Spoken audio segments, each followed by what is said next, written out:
रामायण की 10 रहस्यमयी बातें। दोस्तों, आज हम जानेंगे रामायण से जुड़ी 10 ऐसी बातें जो शायद बहुत कम लोग जानते होंगे। 1. हनुमान जी को बजरंग बली क्यों कहते हैं? एक कथा के अनुसार एक बार माता सीता सिंदूर लगा रही थी तो हनुमान जी ने पूछा कि माता, आप रोज अपने माथे पर सिंदूर क्यों लगाती है? तो सीता माता ने बताया, वह श्री राम की लंबी उम्र के लिए ऐसा करती है। ये सुनकर हनुमान जी ने अपने पूरे बदन पर सिंदूर लगा लिया। तब से उन्हें बजरंग बली कहा जाने लगा। हिंदी में बजरंग को सिंदूर कहा जाता है और इसीलिए उनका नाम बजरंग बली पड़ गया। 2. श्री राम की एक बहन भी थी। रामायण में श्री राम के 3 भाई थे, लक्ष्मण, भरत और शत्रुघ्न, लेकिन ये बहुत कम लोग ये जानते हैं कि श्री राम की एक बड़ी बहन भी थी जिसका नाम शांता था। पौराणिक कथा के अनुसार अन्य देश के राजा की कोई संतान नहीं थी। जब उन्होंने अपना ये दुख राजा दशरथ के सामने बताया, तब राजा दशरथ ने अपनी पुत्री शांता को अन्य देश के राजा को गोद दे दिया था। 3. लक्ष्मण जी शेषनाग के अवतार थे। श्री राम भगवान विष्णु के अवतार थे, लेकिन बहुत कम लोग ये जानते हैं कि लक्ष्मण जी शेषनाग के अवतार थे, जिसकी अनुमति विष्णु जी ने उन्हें दी थी। 4. रावण को 10 सिर कैसे मिले? रावण भगवान शिव का बहुत बड़ा भक्त था। शिव की तपस्या करते समय उसने अपने सिर की बलि दी थी और भगवान शिव ने खुश होकर रावण का सिर लौटा दिया था। ऐसा रावण ने 10 बार किया था और हर बार भगवान शिव ने उसे उसका सिर लौटा दिया था। अंत में भगवान शिव ने खुश होकर रावण को 10 सिर वरदान में दिए थे। 5. लंका का असली राजा कुबेर था, रावण नहीं। शिवजी ने पार्वती के कहने पर उनके लिए लंका नगरी बनवाई थी, लेकिन कुबेर ने भोलेनाथ की तपस्या की और वरदान में सोने की लंका मांग ली। परंतु रावण, जो कुबेर का सौतेला भाई था, उसने कुबेर से लंका छीन ली थी। 6. रावण की मृत्यु चाहती थी शूर्पणखा। जी हाँ, ये सुनकर आपको आश्चर्य जरूर होगा, पर यह सत्य है।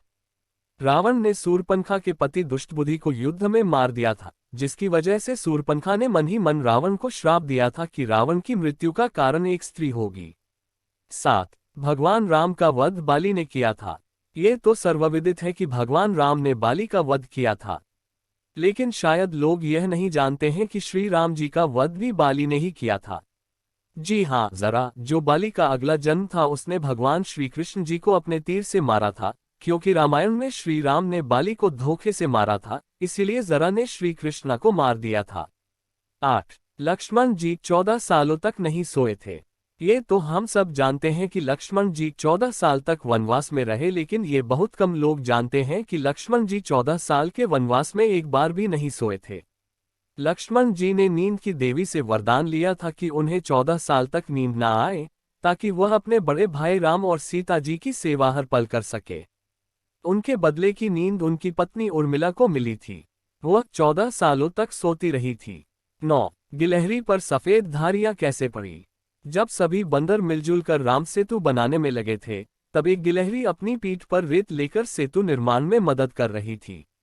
इससे श्री राम बहुत प्रसन्न हुए और गिलहरी के ऊपर हाथ रखकर सहलाया, जिससे कि गिलहरी की पीठ पर सफेद धारियां बन गई। 10. श्री राम ने लक्ष्मण को मृत्युदंड क्यों दिया? ये बात बहुत कम लोग जानते हैं कि श्री राम जी ने लक्ष्मण को मृत्युदंड दिया था। इसका कारण ये था कि एक बार यमराज श्री राम से मिलने आए और श्री राम से कहा कि मैं आपसे कुछ बात करना चाहता हूँ, लेकिन उससे पहले आपको वचन देना होगा कि जब हम बात कर रहे हो तब ना तो हमें कोई देखे और ना ही कोई सुने, और अगर कोई ऐसा करता है तो आप उसे मृत्युदंड देंगे। तब श्री राम ने हाँ कर दी। लेकिन जब राम और यमराज आपस में बात कर रहे थे तो लक्ष्मण वहां आ गए और राम जी के वचन के अनुसार लक्ष्मण को मृत्युदंड देना पड़ा। दोस्तों, कहानी अच्छी लगी तो लाइक और सब्सक्राइब करें ताकि ऐसी और अच्छी कहानियां आपको सुनने को मिलती रहें।